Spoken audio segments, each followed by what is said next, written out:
Attendez déjà. On vous entend, on vous voit. Est-ce que vous êtes prêts pour que nous démarrions notre matinale, s'il vous plaît? De toute façon, si c'était quelque part, ce sera en décembre. Ça y est, je me vois et je vous vois.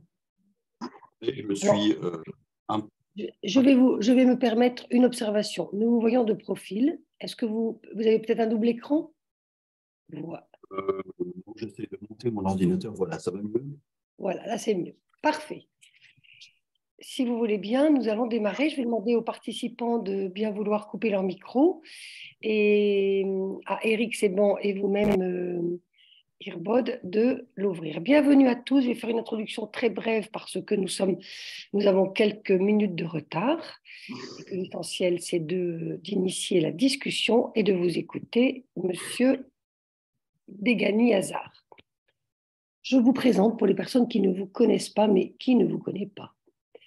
D'abord, bienvenue. Bienvenue à tous. Je vois que nous sommes encore assez nombreux aujourd'hui puisque nous avons une cinquantaine de participants. Je vois que... Attendez, excusez-moi. C'est moi qui ai perdu le fil. Voilà. Je vois que nous accueillons des membres de l'IEM qui sont bien sûr nombreux comme toujours, mais nous avons également quelques personnes qui viennent de plus loin, et en tout cas de l'extérieur, et nous les accueillons et nous leur souhaitons la bienvenue. Bienvenue à cette matinale de l'IEM, deuxième mardi de chaque mois. Comme vous le savez, merci pour votre fidélité. Irbod Degani Hazard, je vous accueille et je suis heureuse de vous introduire auprès du public qui, pour l'essentiel, vous connaît.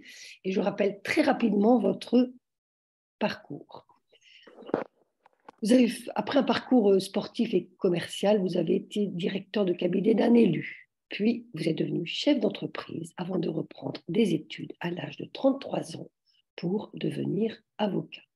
Voici donc un début de carrière qui n'est pas commun et que je tenais à préciser. Vous êtes titulaire d'un DESS de droit public et privé des collectivités locales et vous avez une dominante qui est le droit public des affaires et de l'urbanisme, ainsi que le droit de la construction. Vous êtes membre du Conseil national des barreaux et vous êtes responsable de la commission ad hoc MARD au sein du Conseil national des barreaux. Vous êtes également membre de la commission formation. Vous êtes membre du Conseil de l'ordre des avocats à la Cour d'appel de Paris, expert sur les modes alternatifs de règlement des différends auprès de différentes institutions. Le Conseil national des barreaux, le Conseil des barreaux européens, le Comité justice administrative et médiation au Conseil d'État. Vous êtes ancien directeur de l'Institut de formation à la médiation et à la négociation IFOMEN, qui est donc un organisme réputé, et nous avons, certains d'entre vous vous ont connu dans ce cadre. Vous enseignez très fréquemment la médiation et la négociation en France et à l'étranger. Vous avez une longue expérience de la médiation judiciaire et conventionnelle, en ce compris la gestion des conflits internes et externes. Irbod, j'espère avoir été suffisamment complète dans ce petit exposé introductif qui avait pour objectif de vous présenter aux participants qui ne vous connaissent pas. Et je vais donner la parole à Éric Sebon avant de vous la donner à vous-même. Éric, c'est à toi. Oui, merci Emmanuel. Juste pour compléter ce CV, vous pouvez retrouver Irbod dans un article de Elle paru le 9 février dernier concernant un collectif qui s'appelle Collectif Iran Justice. Alors, c'est peut-être pas l'objet aujourd'hui, mais je voulais préciser ça. Je vais commencer mon propos par un remerciement. Merci Marie-Josée parce que on discute de temps en temps ensemble et un jour tu me dis j'ai rencontré Irbod, il m'a parlé de médiation collective, collaborative et collective. Et moi qui aime un peu les ovnis de la médiation partielle et autres, ça m'intéressait et j'ai essayé de chercher pour trouver une définition pour présenter ce sujet. Je vais être honnête, Irbod, j'ai rien trouvé. Donc, je comprends dans ce titre qu'il doit y avoir plusieurs parties. Je comprends qu'il y a du droit collaboratif dans la médiation, mais j'aimerais bien que vous nous expliquiez ce que c'est une médiation collaborative et collective. Excusez-moi, Irbod, avant que vous démarriez, je prends la parole une petite seconde pour rappeler donc le déroulé de la matinale. On va vous laisser exposer et puis il faudra prévoir un temps de au moins 15 minutes pour les questions-réponses. L'objectif étant d'interagir avec les participants. Et je rappelle aux participants qu'il y a un onglet discussion, mais vous connaissez maintenant le procédé, à droite, et vous êtes invités au fur et à mesure de l'exposé et des séances de questions-réponses entre Eric et Irbod à interagir sur cet onglet. Je coupe mon micro. Ne coupez pas, surtout. J'en ai pour combien j'ai combien de temps pour faire mon propos? Si vous avez tous coupé, je suis malheureux. Eric, j'ai combien de temps? Parce que vous avez coupé votre micro, Eric. Il y a 15-20 minutes, ça permet après d'avoir des questions et une discussion. Pas de souci. Et on va vous demander, Irbod, de bien vous approcher de votre micro pour que l'on vous entende, parce que là, le son n'est pas très, très puissant. Alors, sinon, je mets des écouteurs, si vous me dites que ça ne marche vraiment pas. Si je parle fort, est-ce que ça marche mieux là? Ça marche mieux? Un petit mouvement de tête? Un petit mouvement de tête? Non, on ne vous entend pas. Enfin, moi, je ne vous entends pas très bien. Je ne sais pas les autres, mais moi, je ne vous entends pas très bien.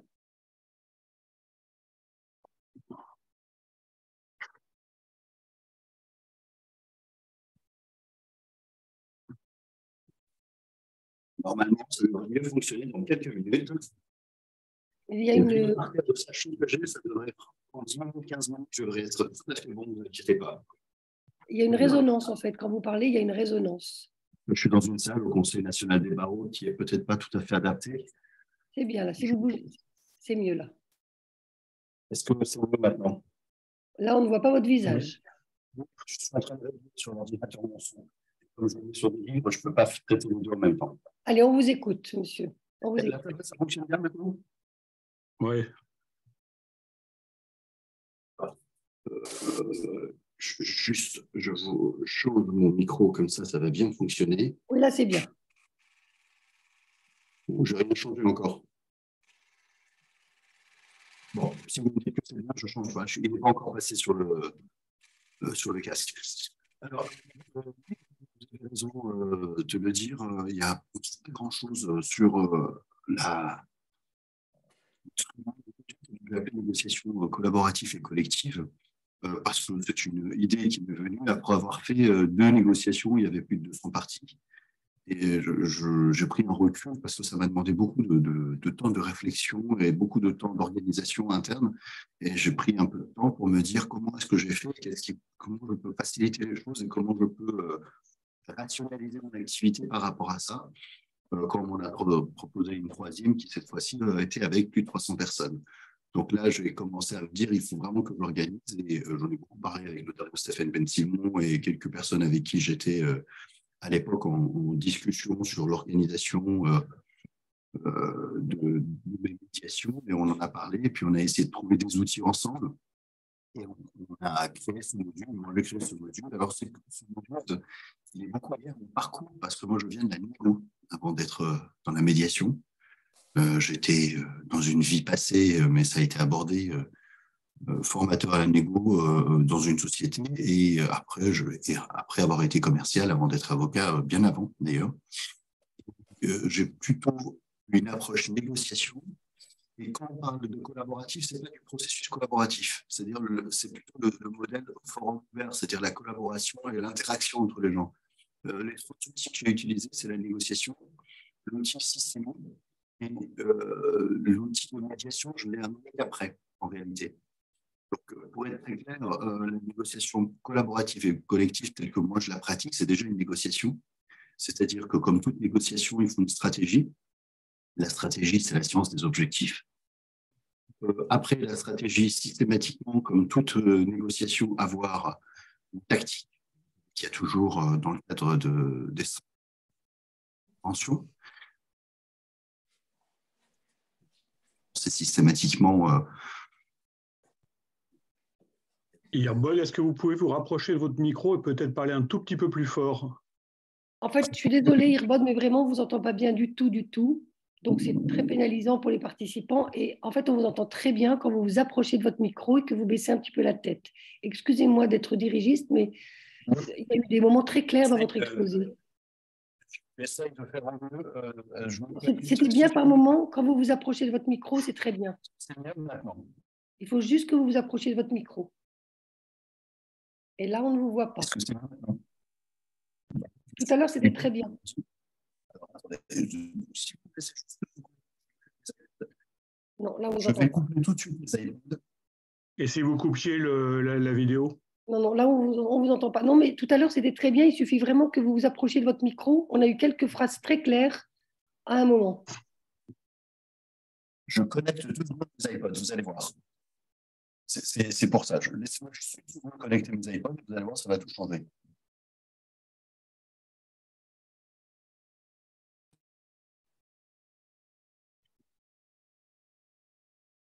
4, 5. Est-ce que c'est mieux là?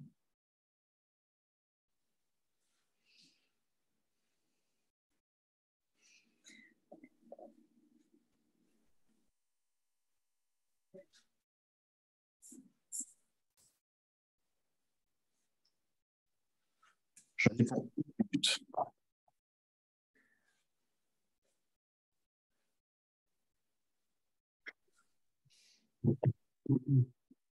Si on se le fait, avec mon téléphone, je garde le son sur mon téléphone, ça vous va? Non, on ne vous entend pas du tout. On n'entend rien du tout. Je vous dis, excusez-moi, Irbonne, hein, mais tout à l'heure, on vous a entendu. Si vous voulez bien vous rapprocher de votre micro, c'était très bien quand quand vous vous abaissez comme ça et que vous vous approchez de votre micro, on vous entend bien. Parfait. Hop. Voilà, là, c'est bien. OK. Ce que je suis en train de faire, c'est que je vais couper le micro de l'ordinateur. Je peux connecter, si vous voulez bien, Eric, me laisser rentrer avec mon téléphone. Moi, je peux rien faire. Hein.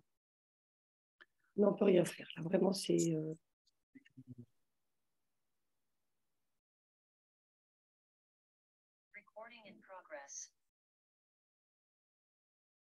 Est-ce que maintenant vous m'entendez mieux?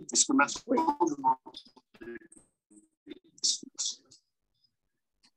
Là, je coupe le son. Je suis que le son.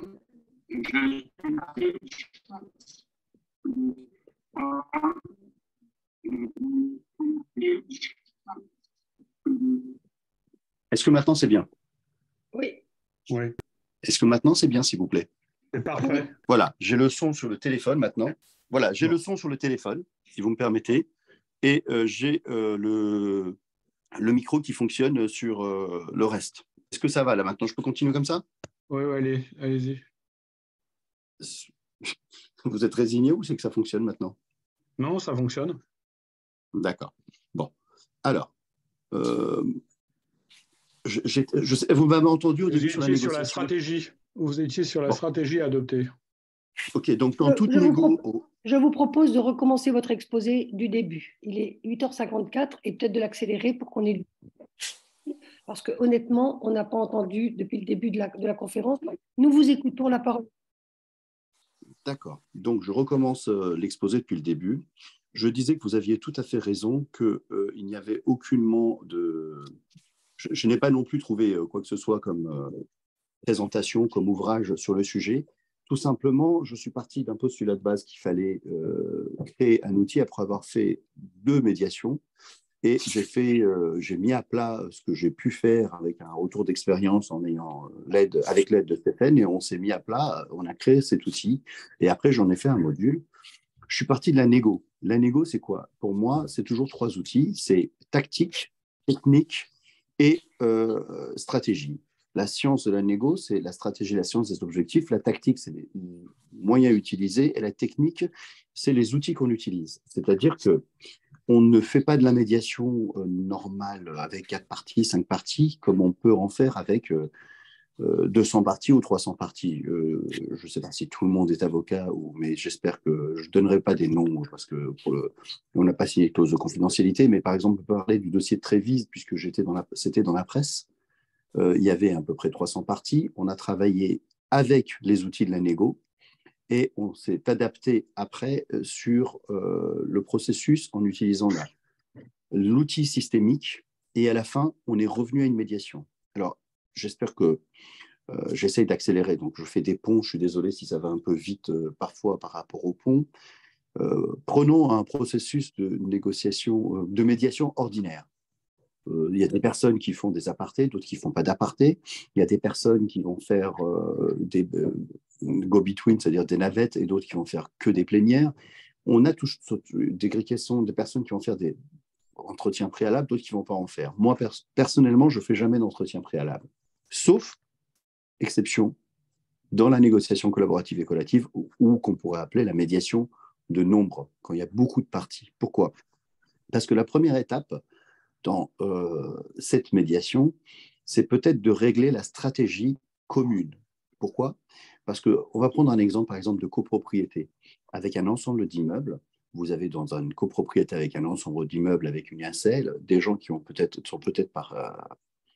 propriétaires que de parking, d'autres qui sont locataires, d'autres qui sont propriétaires non habitants, d'autres qui sont propriétaires habitants, certains qui sont locataires et qui souhaitent potentiellement s'installer sur la durée. Il y a même des personnes morales qui peuvent avoir des biens type Airbnb. Tout ça, ils n'ont pas tous la même stratégie. Imaginons qu'il y ait un arrêté de péril avec des travaux très lourds à faire. La stratégie à mettre en œuvre, pour chacun d'eux, ce n'est pas la même chose. Certains veulent absolument investir et embellir l'immeuble, d'autres ne le veulent pas. Et on est donc dans une situation où il n'y a pas comme une médiation ordinaire, assez simplement, la question à poser, j'ai un conflit et je déroule ma roue, je déroule mon processus. Il y a obligatoirement à d'abord faire complexifier la chose. Alors là, je passe sur l'outil systémique. Le dossier qui vous vient est compliqué, dans le sens où chacun a sa demande, vous avez un nombre incalculable d'avocats qui interviennent, et c'est vraiment notre atout, les avocats, dans ce type de dossier-là particulièrement, et vous avez un passif que vous ne connaissez pas, et vous ne pouvez pas mettre 300 personnes, faire un entretien préalable avec 300 personnes. Pas souvent dans ce type de dossier, moi, systématiquement dans ce type de dossier que j'ai toujours trouvé des acteurs qui étaient acteurs-meneurs, mais qu'on ne pouvait pas savoir tout de suite, notamment les assureurs. Si je prends dans un dossier comme ça et qu'il y a des travaux très lourds à faire, on va avoir très rapidement des acteurs qui vont intervenir. Là, en l'occurrence, c'était le syndicat des copropriétés. Et on va passer un temps assez important avec lui dans une première étape pour que la chose compliquée devienne complexe. Pourquoi? Parce qu'on peut décomplexifier quelque chose, on ne peut pas quelque chose de compliqué est compliqué, c'est-à-dire on ne l'aborde pas. Donc, on va créer c'est l'analyse systémique, on va créer un système avec cette personne et on va travailler avec lui sur le schéma. Alors, je vais vous dire après sur l'outil qui me permet de faire ce schéma. C'est à partir de ce schéma-là qu'on va créer la tactique d'intervention. D'accord? Et cette tactique d'intervention va prévoir tout ce qu'on sait faire. Est-ce qu'on a besoin d'un tiers? Est-ce qu'on a besoin d'être en comédiation? Est-ce qu'on a besoin de... Alors, personnellement, je ne fais pas dans ce genre de dossier de la comédiation, mais je le fais avec des gens qui sont mes supports administratifs plutôt. Parce que nos cabinets, nous, on est organisés de manière où on est plusieurs médiateurs, donc on intervient en support. Mais pour les interlocuteurs, il ne faut pas qu'ils aient l'impression que, par exemple, les propriétaires ont un médiateur, les locataires un autre médiateur, le syndicat un troisième médiateur. Ça devient compliqué pour eux et ça devient problématique. Donc, à partir de ce moment-là, on se retrouve dans une situation où on doit désorganiser quasiment les choses avant de les réorganiser. Je ne sais pas si je suis clair, et surtout si j'espère que vous me poserez des questions par la suite. Une fois ces tactiques mises en place, on va utiliser les techniques. Les techniques, par exemple, qu'on connaît dans une négociation, elles sont multiples. C'est les outils que je vais utiliser. Est-ce que je vais avoir des outils collectifs? Est-ce que je vais avoir des outils forum ouverts? Demander une salle et mettre tout le monde dans une salle, ce n'est pas toujours possible. Est-ce que je vais travailler sur un support de documents qui va amener les gens à travailler? Et surtout, est-ce que je vais dispenser une formation brève pour qu'eux-mêmes reviennent? Moi, en l'occurrence, dans tous les cas que j'ai fait, j'ai eu à un moment donné à dispenser une brève formation. Alors, ce n'est pas une formation, leur donner un outil de travail collectif. Alors, je n'ai pas du tout utilisé la SMART, la Mésor, parce que tout le monde n'est pas au même niveau de conflit et tout le monde n'a pas une solution de rechange. On est un peu hors du cadre du droit dans ces dossiers. J'utilise un autre outil qui est un outil de marketing qui s'appelle le SMART. Est-ce que vous connaissez le SMART? Un petit mouvement de tête? Alors, le SMART, ce n'est rien d'autre qu'un outil fait par Ferdinand Drucker, qui a pour vocation à répondre à ma première problématique, mettre en place la stratégie. Une stratégie, c'est l'objectif à atteindre ensemble. Et pour avoir une stratégie commune, on va d'abord faire la somme des stratégies individuelles. Et pour ça, un outil très simple, ça s'appelle la SMART. SMART, ça veut dire spécifique et simple. Un objectif pour être entendable, il faut qu'il soit personnalisé et simple. La simplicité est vraiment synonyme d'efficacité. Donc, tout le monde va savoir qu'à un moment donné, lors d'une réunion, lors d'un moment, que ce soit par un mini-site Internet, que ce soit sur un document à m'envoyer, il va devoir me parler de son objectif, l'objectif de la médiation pour lui. Il faut donc qu'il soit spécifique et simple. C'est-à-dire que la copropriété qui me dit qu'il faut qu'un tel fasse ça pour que je fasse ça, pour que je fasse ça, que je tire des tiroirs, ça, c'est pas possible. C'est pas simple. Ce qui est simple, c'est moi, je veux ça, et ça devient ça. Après, ce que je mets derrière, c'est autre chose. Pour que ce soit simple et audible, l'objectif, il doit être mesurable. Le M de SMART. Mesurable, c'est quoi? Je veux beaucoup.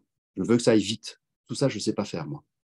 Tout ce que je sais faire, c'est quand on a un objectif et qu'on est capable de mettre dessus des éléments mesurables. Moi, je ne veux pas une augmentation de mes charges de copropriété de plus de X%. Je ne veux pas payer plus de temps parce que le premier devis qu'on avait eu est de temps, et de la faute de la copro ou des gens qui n'ont pas voté. Vous voyez, il faut que ce soit des objectifs très simples, entre guillemets, pour qu'on puisse les discuter. Et surtout évaluer. Il faut qu'ils soient ambitieux pour que la personne ne se sente pas frustrée, mais ambitieux vers soi-même, égocentré, mais qu'il soit accepté. Donc, il faut l'imaginer allocentré sur l'autre aussi. Donc ça, c'est un travail qui est très difficile. Et pour ce travail-là, par exemple, au sein du cabinet, j'ai quelques personnes et les gens peuvent appeler s'ils ont un problème pour leur SMART. Et si ce n'est pas moi obligatoirement qui réponds, nous, on est 4-5 médiateurs au cabinet. Quelqu'un peut lui expliquer la SMART. C'est ça qui est important. Quand je parle d'un staff, il ne se présentera pas comme le médiateur, parce que les gens doivent avoir la relation de confiance avec le médiateur, mais pour autant, sans rentrer dans le fond, s'ils ont besoin d'une explication sur l'outil parce qu'ils ne le comprennent pas, ils vont le faire. Il faut qu'ils soient réalistes. Je veux sa peau, ça ne marche pas. Donc, un objectif pour être accepté, il faut qu'il soit spécifique et simple, mesurable, ambitieux et accepté y compris par nous, c'est-à-dire le médiateur qui doit mener la discussion, réaliste et il doit être temporel. C'est-à-dire que, comme toute négociation, on doit avoir un délai de début de discussion, un délai de fin de discussion. D'accord? En général, en copro, par exemple, c'est réglé. En copro, c'est d'une AG à l'autre. Donc, c'est plus long qu'une médiation ordinaire.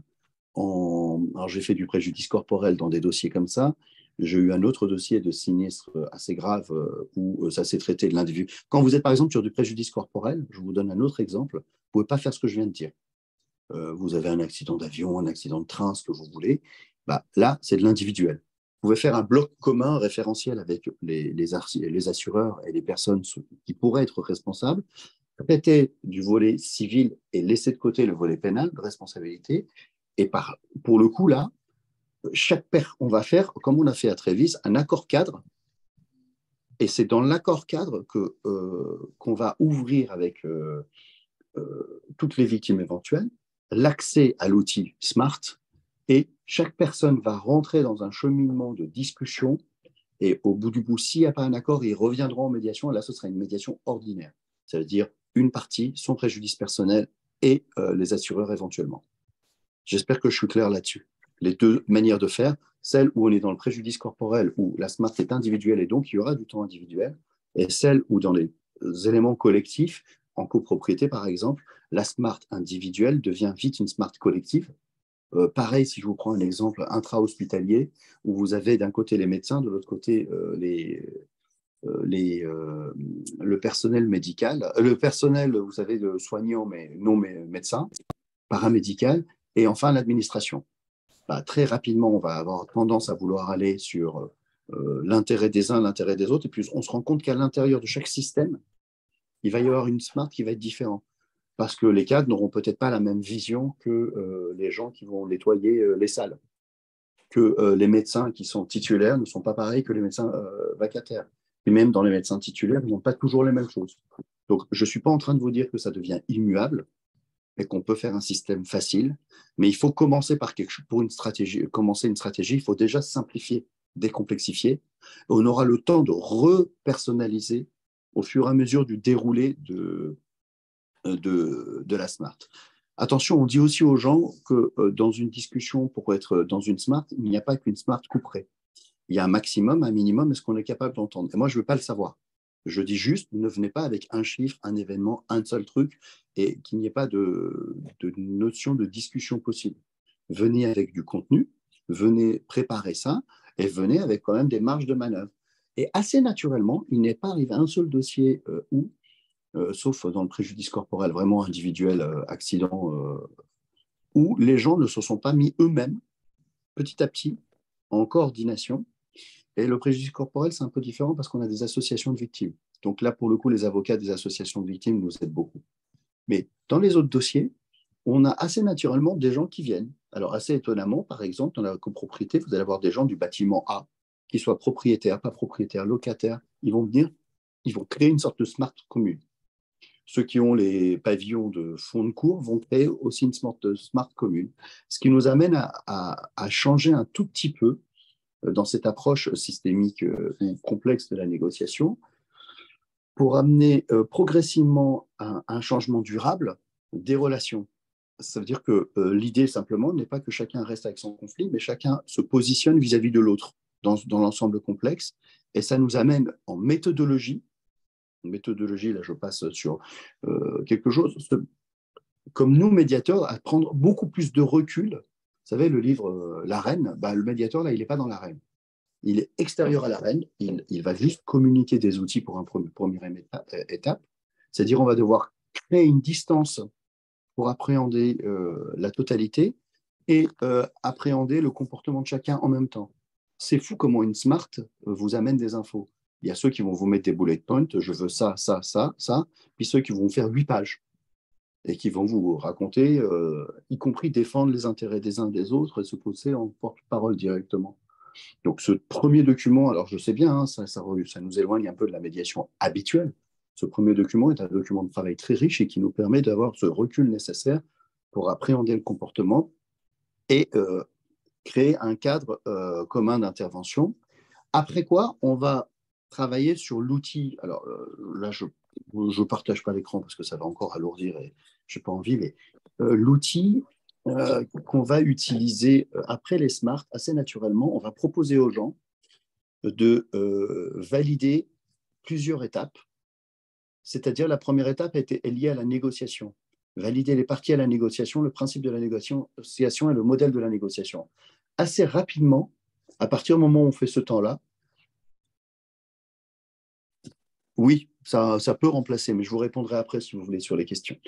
Assez rapidement, quand on fait ce travail-là et qu'on arrive à cette étape-là, on se rend compte que les gens vous posent, vous disent, nous, on ne viendra pas.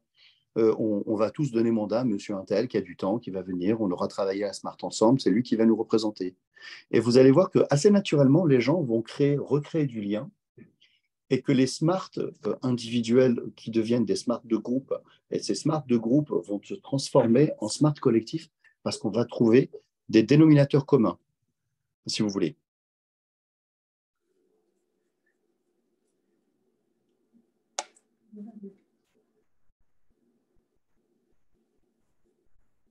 Yerbod, on ne vous entend plus.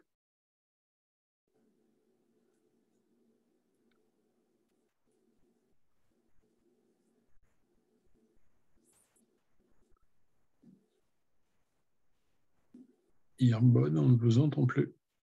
On ne vous entend plus.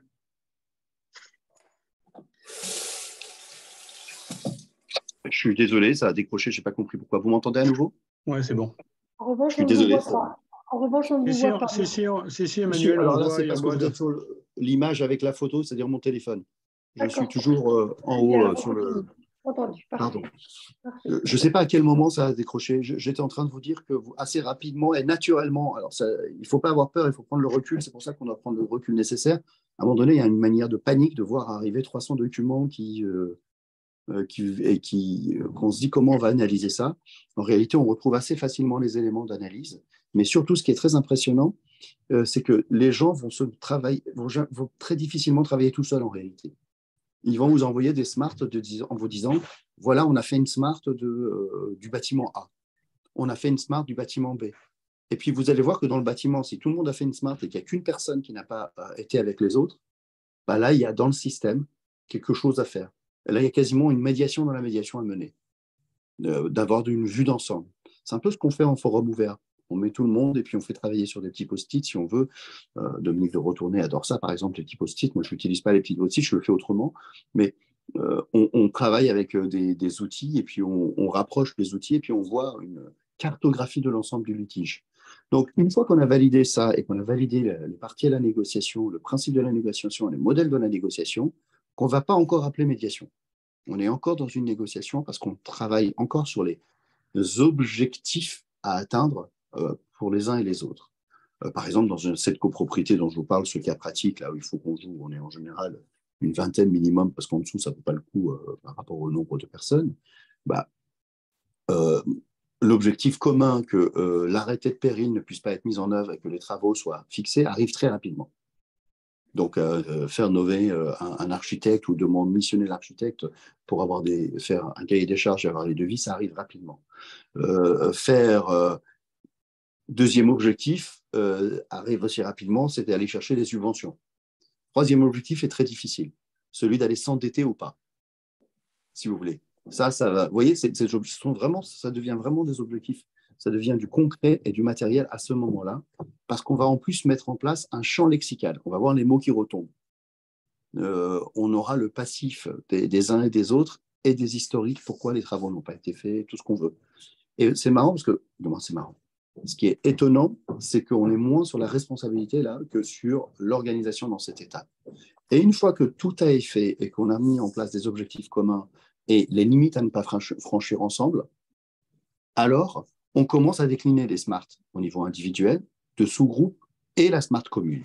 Ça nous amène à cette méthodologie une fois qu'on a décliné les smarts, à avoir quasiment, potentiellement, plusieurs médiations dans la médiation. Et une fois que les différentes médiations dans la médiation sont réunies, on a une médiation collective et collaborative qu'on peut avoir, mais on a beaucoup moins de représentants autour de la table. J'ai terminé cette présentation. Je suis désolé pour les aléas techniques.